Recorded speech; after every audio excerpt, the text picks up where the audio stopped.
Hey guys, welcome back to the Beamer Barn. So tell me, does your car ever interrupt you in the middle of a sentence to make noises like this? There's nothing reading on the dipstick just a second ago. Well, if it sounds like you have a rabid monkey going crazy in your transmission tunnel, then you might have a failed center support bearing. Now this is part of the Driveshaft on BMWs, and it's serviceable, and it causes this really annoying noise and thud from the inside of the car. It sounds like something's about to explode underneath you. But realistically, it's about a $30 part, and it's pretty simple to change out. And today, that's exactly what we're gonna be doing, and I'm gonna be showing you guys some helpful tips along the way to do the job, and hopefully this way you can identify if this problem is occurring on your car, and you can solve it really quickly and easily and get your car back on the road.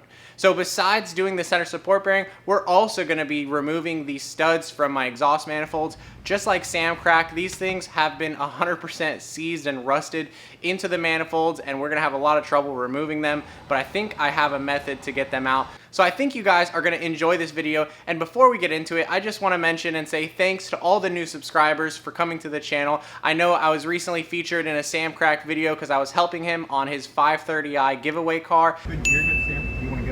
Yes. I put in the longest one there. Is that the right one? It looked like it. What's the name of Chris's YouTube channel? The Beamer Barn.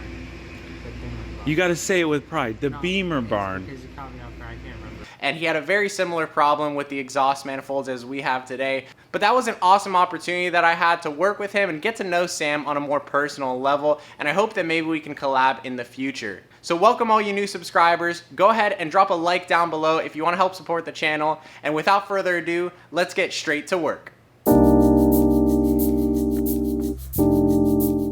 Hey guys, this is Chris with Beamer Barn's Cool Jazz Radio. Today we're going to be playing, I'm just kidding guys. Here I'm just showing you some of the things that we're going to need to get the exhaust out of the way.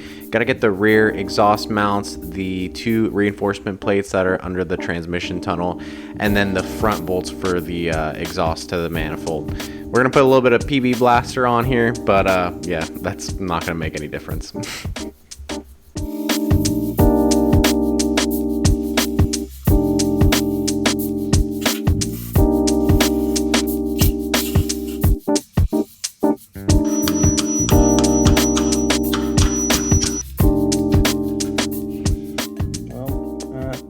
Like it's gonna be fun. Now, I don't know who needs to see this trick, but I kind of learned this a few years ago, and it turned out to be a really helpful trick for getting these rusted nuts or bolts out of a socket. And even if they're like stuck and recessed in the socket, it can be pretty tricky to get out. So what you want to do is just throw your socket against the ground, kind of just drop it against the ground realistically. And that's what I found is the easiest way to get these nuts out. So I try to hit it like literally like flat on like this. And you do that a couple times. I can feel it loose in there. And there you go. Isn't that a weird trick? Just throwing your socket against the ground. No matter how seized in these nuts are, it will just break them free. And you might want to check your socket afterwards, make sure you didn't crack it or anything. But yeah, pretty useful trick. Let's go ahead and get the rest of these.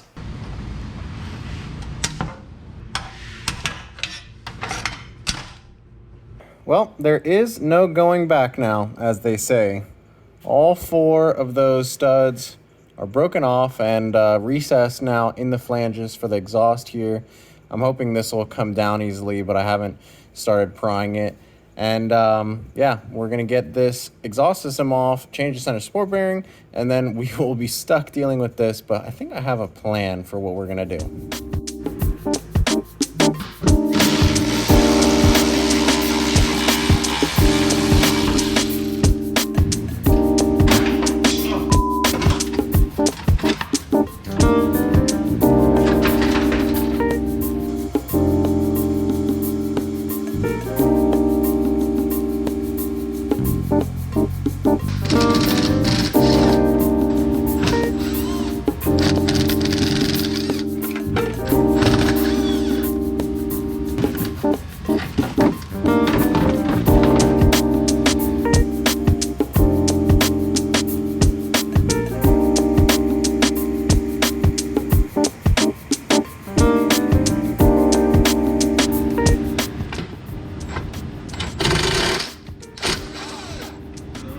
Oh my God.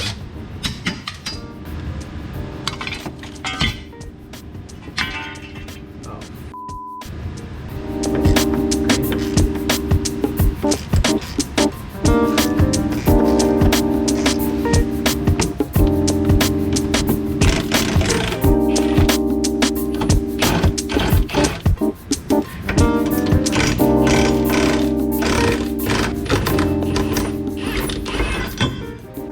So I'm sitting here trying to get the bolts loose for the back of the drive shaft here, and I'm realizing that we might have a bigger problem than just the center support bearing, which is clearly bad. That's definitely a problem there. It'll cause the thudding issue, but something a little less obvious is going to be this failed U-joint. So this is going to cause like a clunk from the back of the car, probably when you're engaging the clutch and stuff like that. That's a U-joint failure. The thudding noise that you get that sounds like something's exploding in the transmission tunnel, that's from the center support bearing, literally, you know, hitting the sides of the transmission tunnel and putting that energy into the car as noise. So while we're changing this, I am making a mental note that this, you know, probably needs to be replaced. I wonder, honestly, how bad it is. Probably pretty bad in terms of what we're going to feel inside the car with just this as a failed item and that fixed. But I guess we'll probably end up fixing this as well, since it's kind of annoying. And these are not replaceable U-joints up here. So like on some drive shafts, like these U-joints would be serviceable. But on this one, I don't believe that's the case. If you get an aftermarket drive shaft, which is pretty expensive, at least the U-joints are replaceable. So if you're gonna go long-term with your own car, probably wanna get a new aftermarket drive shaft. But in this case, since we're gonna be trying to get the car on the road for a good deal, I'd say, not cheap fixing things, but just trying to fix them at a reasonable rate, we're probably gonna look at getting another used drive shaft. So when we take the subframe down and take care of this rust, that's when we'll worry about changing this drive shaft out.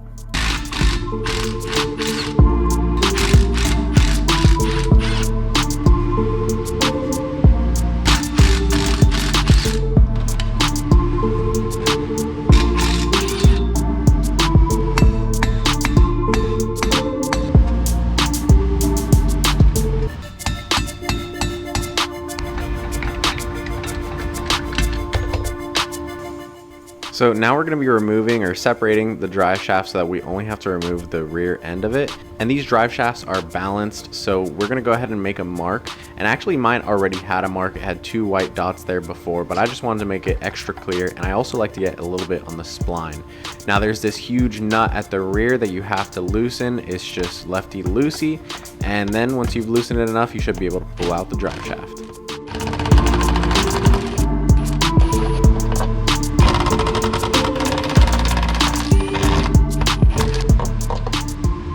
So we've got our rear drive shaft portion removed from the car, and usually you'd have to remove these 2 bolts for the center support bearing to get this thing out, but since it was so broken, I just pulled it out after we got these 4 bolts off. And then it was just the 2 13mm that hold the center support bearing on.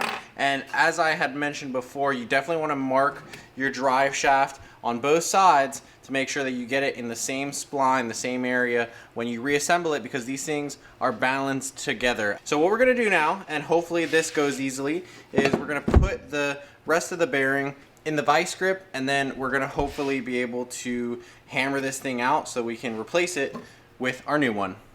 And remember that these things are held in by a C-clip like this, so you wanna make sure it's removed before you start pounding out the drive shaft.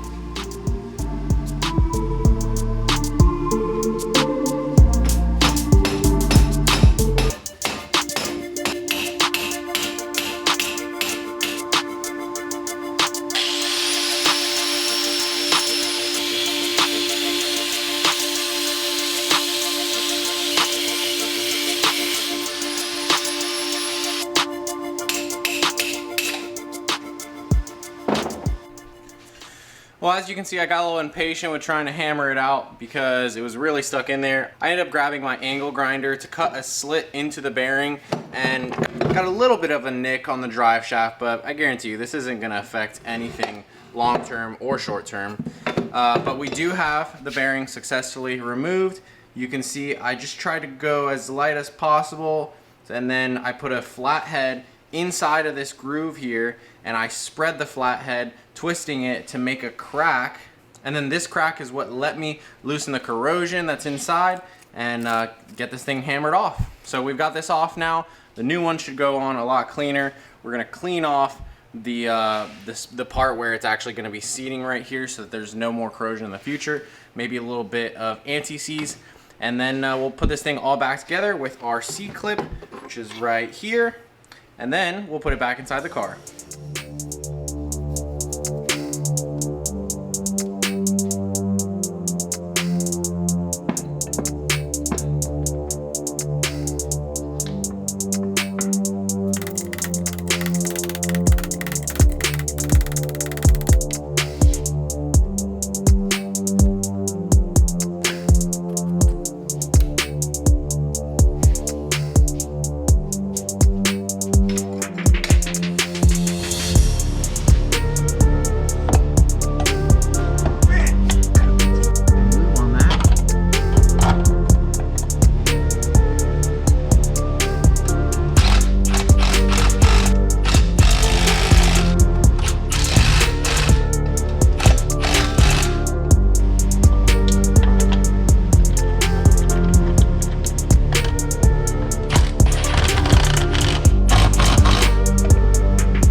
So now we've got our drive shaft successfully installed. I'm eager to see what it performs as, because like I said, the thud noise that we'd be getting from the middle of the car is actually that center support bearing, but now we're just gonna probably have a little clunk from the rear of the car, which isn't gonna be too bad because this is an automatic, so there's not like a lot of hard shifting for the car to do, and it's gonna be pretty smooth. So after we start off like from a stoplight or a red light, shouldn't notice anything with the drive shaft until it completely falls apart, that is.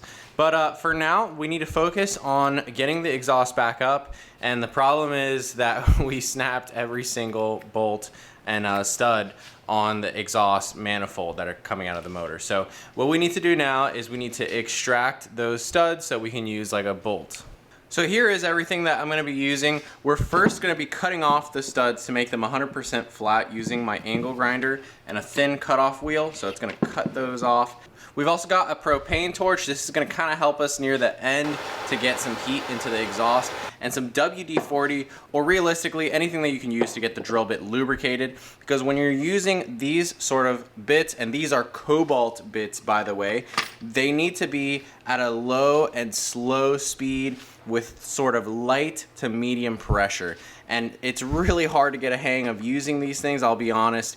It takes a lot of patience, and you're gonna break a ton of bits, and so I'd recommend having extras or maybe going out and getting some later. But these Bosch ones, they're really nice. I'll see if I can put a link to them in the description below. I tried another brand out, the DeWalt ones. They weren't actually that good in my opinion. These ones are really nice because they're self-centering, and again, it's all about how you use them.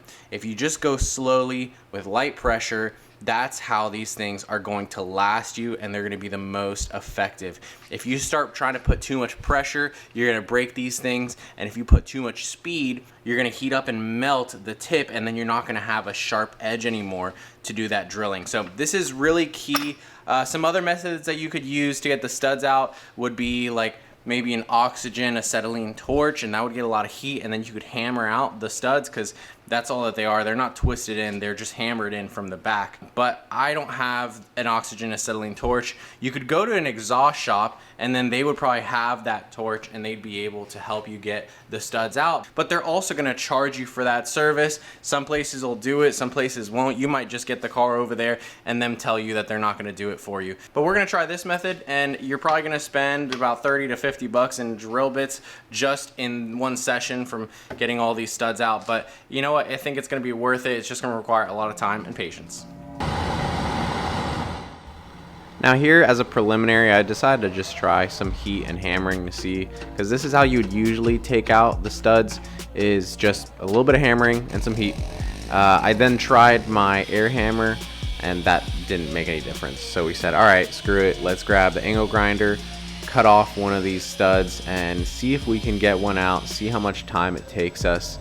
And so you're gonna start with the smallest cobalt bit that you have. You definitely want to get a full kit of them, because it's gonna make it easier for you to step up from one size to the next, and you'll just move from one bit to the next one a little bit bigger, and then once you've hollowed it out enough, you should be able to put a chisel in there and hammer it out. I can't believe we did it. That was a lot of drilling. There we go. So I went basically the perfect distance back. I probably could have gone a little bit less, but man, this thing was a son of a to take out. One down, 3 to go. So now we're just going to repeat the process for these 3 other studs here. We have to cut them all off and then drill them out, just one step at a time, just using one bit at a time. And I'll tell you what, the first stud took me about 4 hours to do, and combined getting all 4 of these studs out was about 12 hours of work. 12 grueling hours sitting there under my quick jacks, just holding a drill to a stud and hoping that it would hammer itself out. So if you're gonna do this, make sure you have some free time on your hands.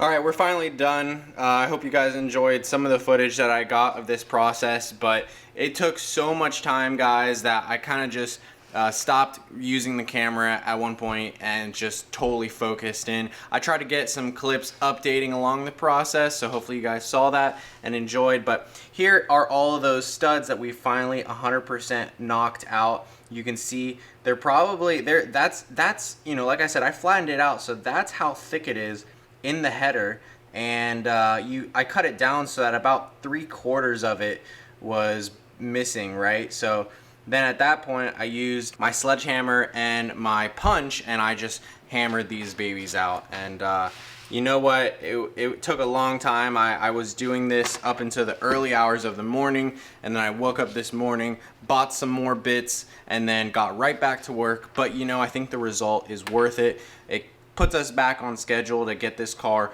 running and back on the road as soon as possible. And I do want to get this car driving soon, because I want to drive it and I want to take it places. So now all that we have to do is get the exhaust back installed. Another thing that I realized is that I only have one exhaust hanger. Both of the rear ones are broken and they're this style. So we're gonna have to go in the rear of the car now and actually pull those exhaust hangers out. Some 13mm bolts. Hopefully they're not as seized as these things. I'm gonna order another one of these, and then I'm gonna order some exhaust gaskets. Let's go ahead and remove the old exhaust hangers in the rear and then install our old exhaust system, and then we're finally gonna be done.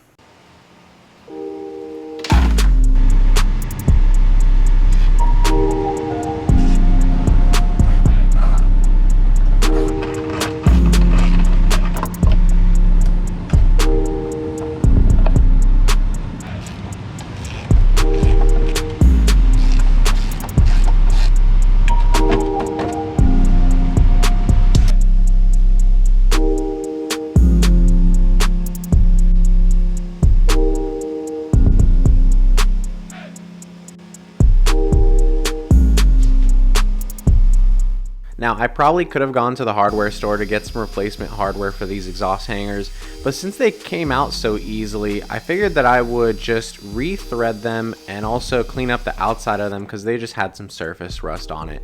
They still fit inside my 13mm socket grate, and so I figured we'd just restore and save them rather than throw them away.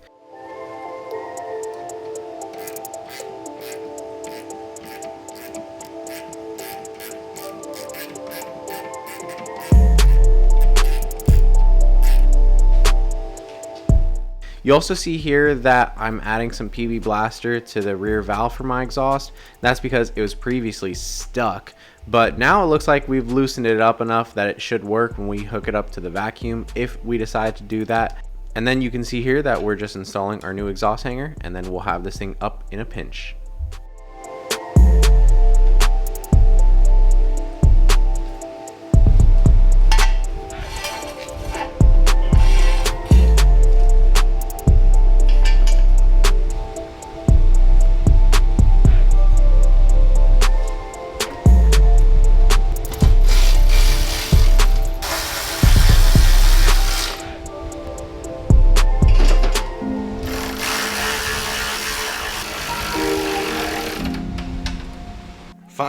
Finally, we've got the exhaust up. Look, it's hanging much taller than it was before, but obviously a little crooked to one side for two reasons. We're missing the rear exhaust hanger that's on that left side, and we also don't have the headers connected up at the front of the car. So that is definitely going to be on our list of things to do. Of course, like I said, we're going to be dropping the exhaust again to do the rear subframe service, but in the meantime, we'll just probably get some bolts to connect it up at the front, and we'll be good to go. So anyways, guys, that's how to solve the transmission thudding noise that you'd get from any BMW, really. It's the same design on all the different models, whether it's automatic or manual, whether it's an old E30 or it's a brand new F10. They're all using center support bearings because of the two-piece drive shafts. And when they fail, they tend to make this noise. So I hope you guys learned something about removing and replacing those support bearings. And hopefully I gave you guys some helpful tips on removing the studs from the exhaust manifolds, because that was really a trouble to deal with. And you know what, at the end of the day, we got them out, and the car is in better condition than it was before because of that. And it's gonna make it super easy in the future for the next people to service the exhaust system, because they're not gonna have to worry about those rusty old studs. So if you enjoyed this video, I would appreciate it if you guys left a like down below. Go ahead and comment down below if you have any helpful tips you want to add in, or if you have any questions, and hopefully we can help each other out. And subscribe to the channel if you're new and you haven't yet. I hope everyone has an awesome day, and we'll see you in the next video.